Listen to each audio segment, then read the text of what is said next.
I don't see it as a, I don't see myself You're as not defined by it. Not at all. You're not caught up in the kind of dark underbelly of that very None of that. world. This whole world is like almost like a parallel reality for me. You know what I mean? It's something, it's like a switch on button. I go there, I do my job, I take my picture, I turn it off, I go home, and I have the same friends, I have my family. I'm very close with my family. But I think you're very good at seeing opportunities when they arise. And you tell a little story in the new book about being 14 and en route to Tokyo, and your dad gave you a little bit of money that was intended for getting a cab from That's the first day I arrived in São Paulo. And instead of using that money, it was that's when I first moved when you were super young, right? Yes, I was like, you had a little bit of money. I took the to bus. take a cab, and you had the presence of mind to say, this money would be better spent buying some clothes so I can do better in my auditions or whatnot, which isn't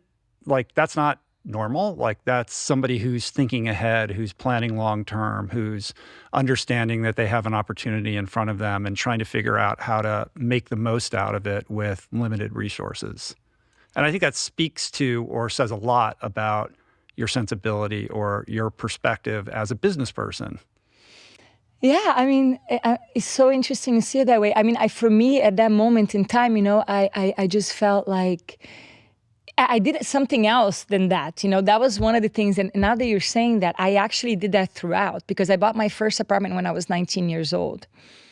And when everybody was buying, designer bags, all the models, and, remember, I didn't know I was going to last in this business. I thought, like, I didn't go to school. I didn't go to high school. I didn't, I left. I went to work.